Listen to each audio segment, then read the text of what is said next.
Hey guys, it's me again, Eric here at Mountaintop 9, and in this video, I want to focus on the band Xasthur, or Xasthur, however the hell you want to say it. I've seen it pronounced both ways. I've always said Xasthur myself, so that's how I'm going to pronounce it in this video. In this video, I want to focus on all of my favorite songs, okay, and albums in general. I don't want to focus on one album too much in particular. I want to kind of spread the attention around and just recommend some of my favorite tunes. For those of you who don't know, Xasthur is a one-man band. You know, one of those black metal projects where it's all one dude doing everything, doing the guitar, the drums, the bass, the vocals, everything. The keyboards, every single fucking instrument is done by one guy and one guy only. And the mastermind behind Xasthur is a man known as Scott Connor. And, you know, within the confines of Xasthur, he goes under the stage name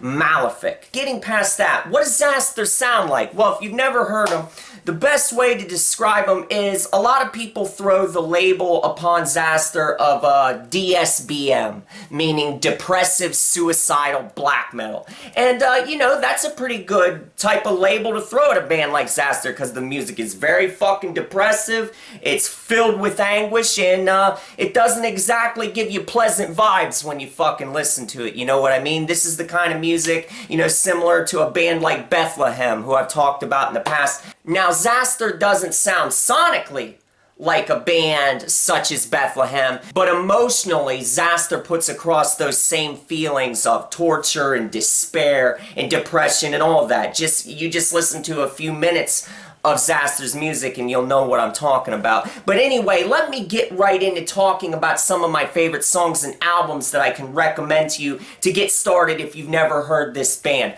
First of all, a great entryway album for Xasthur, if you want to get into this shit, is the debut full-length known as Nocturnal Poisoning. Now, the reason I say that that is a good entry album is because it's kind of easily accessible for the first-time listener. In my opinion, it is. And the reason I say that is because it has more of a grandiose, operatic type of atmosphere on display. There are plenty of morose, yet at the same time majestic sounding melodies on display. If you just put on a song such as Soul Abduction Ceremony, just listen to that fucking title, won't you? Soul Abduction Ceremony. What a kick-ass song title. And you'll find that throughout the Xasthur discography. Man, these albums are loaded with awesome song titles, but and we'll get into more as I go along, but just put on that song Soul Abduction Ceremony on Nocturnal Poisoning, and right out of the gate you'll hear what I'm talking about, because you get plenty of buzzsaw type guitar riffing that just sounds, you know, utterly fuzz-laden. I mean, it's just surrounded by tons of gauze and just a thick, hazy sound, but at the same time you're getting these warm melodies. These melodies are so entrancing, the way they pull you into the dark world that Xasthur is creating. And it's just a cacophony of noise. And to your average person, that's what it's going to sound like. It's going to sound like noise. But if you're adept at getting into the more raw forms of black metal, then you're going to find that the songs on Nocturnal Poisoning, you'll find that these tunes are very, they're just rapturing. They can really get a hold of you if you sit down in a dark room or just give them the proper attention they need. They will weave a spell over you like you wouldn't believe.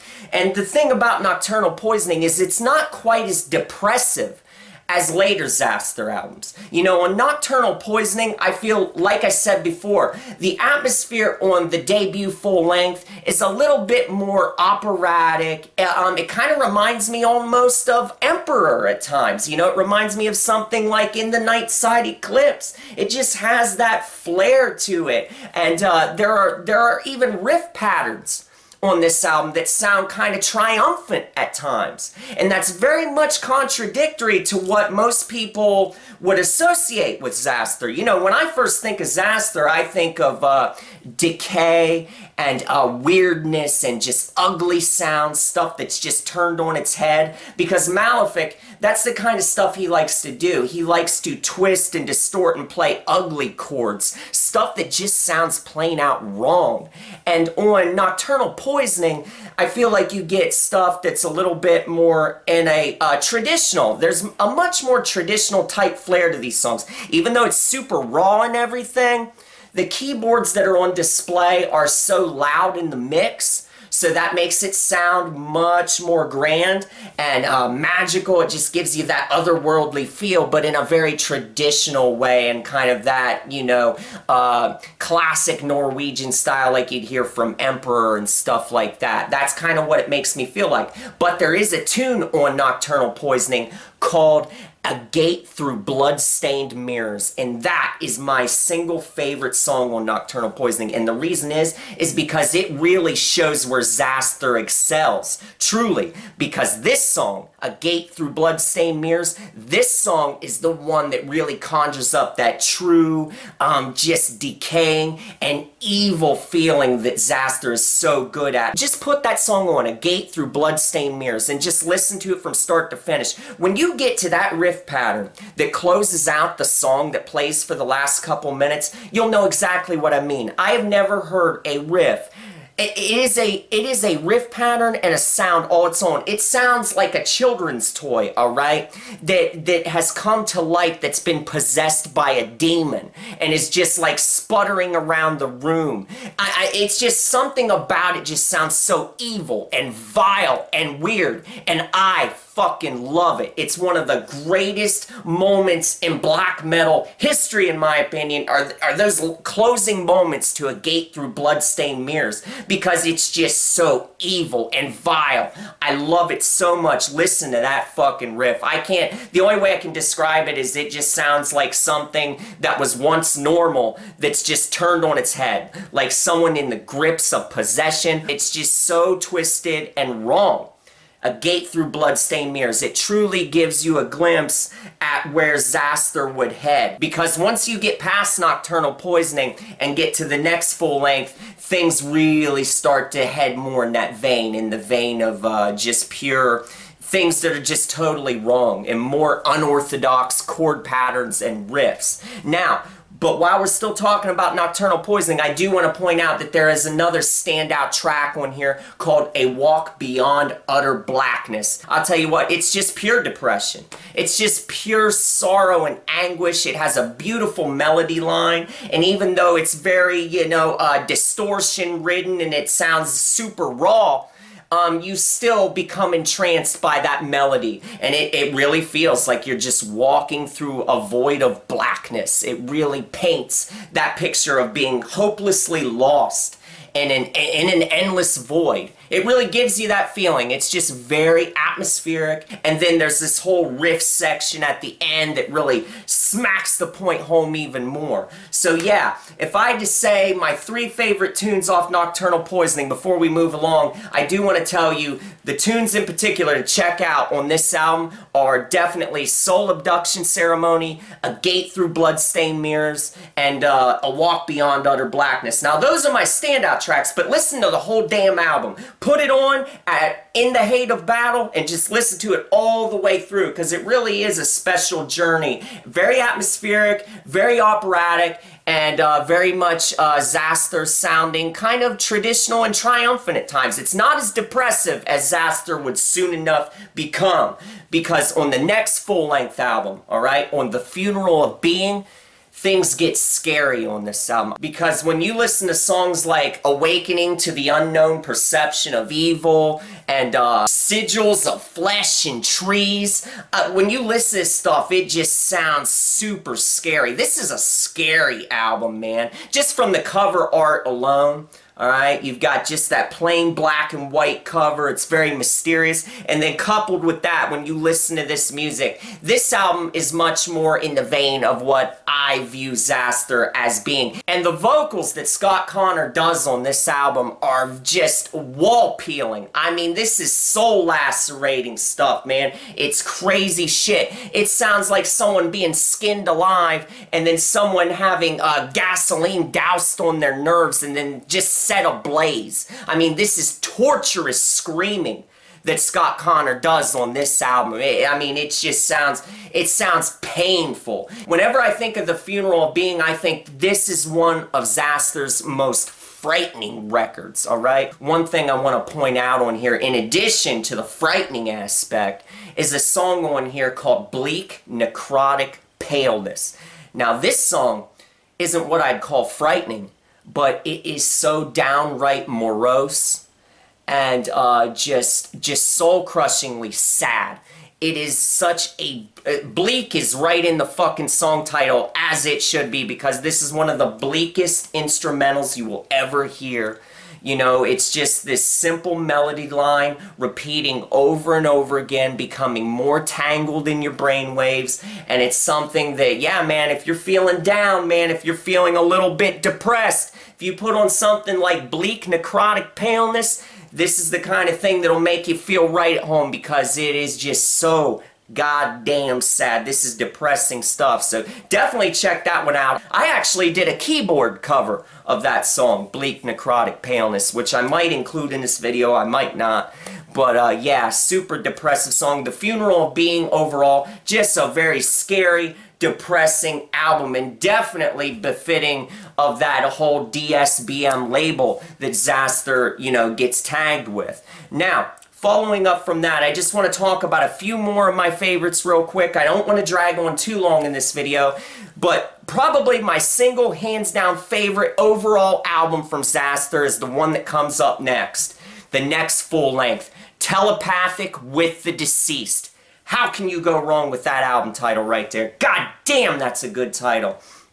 And this album overall, to me, sums up everything that I appreciate about Xasthur. You've got, you know, areas of the music, even though it's super raw and you've got all that noise going on and all the layers of instrumentation, you've still got the beautiful melodies contained in here, you've got depressive feelings in here, and you've got sheer anger and power coming out at certain moments on this album. So I just feel like Telepathic with the Deceased combines all of the elements I like about Xasthur together in one album, and sonically and everything, it just feels like it's a very focused album from start to finish. And the songs on here, you've got Slaughtered Useless Beings and A Nihilistic Dream. This song is super aggressive, filled with really off-kilter, you know, melodies and riffing, and just, it sets the tone perfectly, and it's very aggressive and fast for Xasthur, so it quickens the pace, gets your heartbeat going, gets that morbid flair just going through the fucking air. But the song after that one, okay? Abysmal Depths Are Flooded. Check that tune out. And that's another weird title, I know, and I'll repeat it again. Abysmal Depths Are Flooded. This one has got even more super weird riffing, but highly memorable. This is stuff that you remember. The thing that is so great and shows what a talent Scott Connor has for this type of stuff is the fact that you can have music that's so dissonant and so wrong, but at the same time be so enrapturing and be something that can stick with people and resonate with you. And that's what I really like about this music, is I'm the type of person that just really, you know, I feel right at home listening to this kind of shit. Stuff that sounds very evil and wrong, and a heavy depressive flair, the nice sense of rawness. It has all of that, but in a highly memorable fashion. This isn't something you're going to throw on and then just forget about it. It's not disposable music. And yeah, Abysmal Depths Are Flooded, great track, great riffing on this one. Now after that track, you have a song called May Your Void Become As Deep As My Hate. That's a good track and everything, but it's the next one. It's the fucking just mind-meldingly brilliant title track Telepathic with the Deceased. I feel like when you finally get to this song, it's like, even though it's not the end of the album, even though you're still like right in the heart of it, this song to me is like just a big payoff of violent, hateful emotion, you know what I mean? All that negativity that's just built up in you as you listen to this album. All of the tortured feelings that you kind of get from it. Telepathic with the Deceased, it comes charging right at you, you know, with evil intent and with just pure rage. And when the drums kick in at the beginning, after you hear that riff pattern play for just a little bit, just setting the song up, when those drums kick in, it's just a violent feeling, and I fucking love it. Such a memorable guitar line, and yeah, man, just great stuff. And then to top it off, right after Telepathic with the Deceased, you get this nice version of A Walk Beyond Utter Blackness. You know, that song that was on Nocturnal Poisoning? Well, you get another version of that song on here, and I think the version on this album is even more depressive. It's even more sorrowful, if you can imagine that. I like the mix a lot better. I like the performance. I like the way the guitar lines weave together better on this version, especially the closing moments. That closing riff pattern that ends the song, it sounds much better on this album. This version is much more, really just paints the picture even better, if you can imagine. Because those closing moments on Nocturnal Poisoning of this song sounded a little bit more sloppy, and you didn't get as much of the beauty in the depression. Well, on this version of A Walk Beyond Utter Blackness, at the end, you can really sense much more of the beauty that lurks within the melody line. So I like that a lot. Now, once we get past Telepathic with the Deceased, I don't want to rant too much more. I just want to give you a few more favorites, just a few more things to check out, okay? And that would be, first of all, if you put on the album to Violate the Oblivious, all right? First of all, the most standout track, probably, you know, as far as the most popular, okay, the song that gets the most critical acclaim when just your average person thinks about Xasthur would be the track Screaming at Forgotten Fears. And for good goddamn reason. It's one of the most memorable fucking black metal riffs ever written. Hands down. There's no way you can listen to the riff to Screaming at Forgotten Fears and tell me that that riff doesn't fucking rule. You know goddamn well it does. That is an amazing riff, alright? The main riff. And then the verse section, okay? When it goes into the verse section, incredibly melancholy. I mean, the rain is never ending here. I mean, you're swimming in an ocean of sadness and sorrow. I mean, it really pours it on. This is pure, you know, DSBM if there ever was, is this song right here, Screaming at Forgotten Fears. Don't forget that I told you, if you've never heard this, you also get a version of A Gate Through Bloodstained Mirrors on here that's really fucking good. Now, I don't know if I like it as much as the version on Nocturnal Poisoning or not, alright? Because A Gate Through Bloodstained Mirrors, it's a good track. I mean, it's an amazing track on that album, and it's an amazing track on here as well. I like both versions. It's really hard for me to pick, because he does that sick and twisted outro riff. He does it differently, alright? It's laid out differently on this album, as opposed to Nocturnal Poisoning. So, I mean, I can't really say which version. I probably prefer the original better overall. Another one that's really popular from this album with people is Walker of Dissonant Worlds. Now, I don't really care that much for that fucking track, to tell you the truth. Me personally. A lot of people seem to like this one, but to me, I don't really care for it. I just don't think it's that memorable. You know, give me Bleak Necrotic Paleness all day, every day over this song. I mean, that one actually does sound depressive and sad to me. Walker of Dissonant Worlds, it doesn't sound... I don't even think this is that sad sounding, personally. And it's not catchy either. So there's nothing about it that really keeps me, you know, engaged all the way through the duration of the track. Alright? And a funny thing about Walker of Dissonant Worlds, it kind of has a Metallica quality to it. Now that's not a slam or anything. I'm not insulting this song by saying that. I love Metallica, alright? So, I just think it's funny though, how it just something about the way the lead guitar comes in over that main riff, over that main guitar pattern, it reminds me of like kind of an epic Metallica feeling, all right? Real quick, because I'm getting tired, I just want to tell you one more song that I highly recommend, and it's on the album Subliminal Genocide. And the song is called Prison of Mirrors. I'll tell you what, man. Prison of Mirrors may be, you know, I've been talking and throwing accolades on several different songs, okay, and several different albums, but I'll tell you what, this track, Prison of Mirrors, I mean, I'm almost speechless. The feeling that this song gives you is like, you know, just imagine, you know, all of those great things, all the feelings, if you're into bands like Bethlehem and Burzum and Silencer, Life Lover and Shining, all this kind of stuff. You know how all these bands have a real flair for giving you very depressive and sorrowful, you know, soundscapes. And all those bands I just mentioned, they all have their differences, music-wise, and the way that they deliver their specific brands of melancholy. But they all do give you that feeling at their best moments. Well, this song, Prison of Mirrors, it just captures it, man. The music is just so buzzsaw and angry, and it's got that thick gauze around it, all right? You really got to listen to it and let it just pull you in.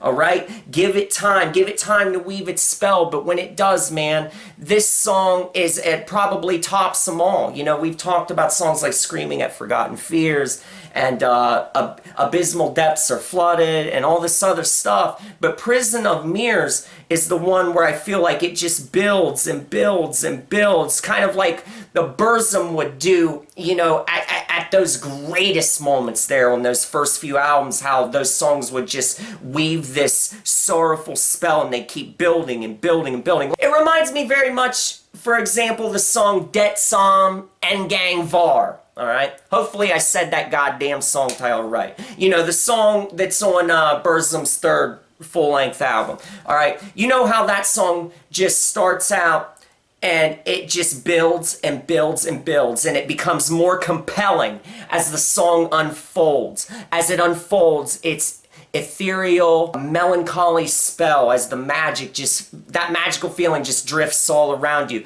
Prison of Mirrors is the same way. And this song's even more depressive. It has more of the depressive, you know, off-kilter Xasthur flair. But at the same time, it reminds me very much of that mystical feeling. Of just the way it builds and builds, and there's a part halfway through this song where it breaks out into this just, it's such an emotionally charged riff, and you'll know it when you get to it. It's right in smack in the middle of this fucking song. There is a riff that is just so emotionally draining. I mean, and that's the thing I was going to talk about. The funny thing about Xasthur that I've always thought from the very beginning, as soon as I started listening to this band, and it's one of the few bands, you know, that I ever got this feeling with right away. It's funny because there is a Xasthur song called Trauma Will Always Linger. But anyway, I digress. Let me get back on track. The thing that I always thought right away when I started listening to Xasthur is it made me feel like I was listening to music. You know, I made up this whole backstory in my mind.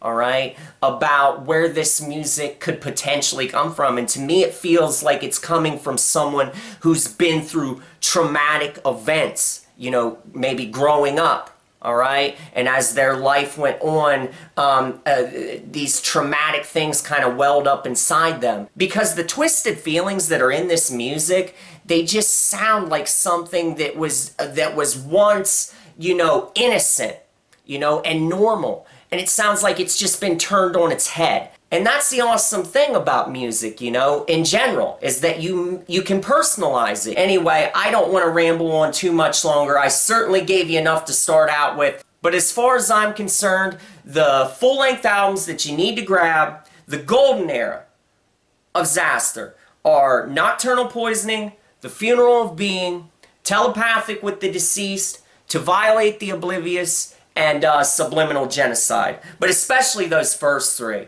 Those first three in particular, you want to listen to from start to finish. They're just strong all the way through. And yeah, man, I hope you check out Xasthur if you've never heard him.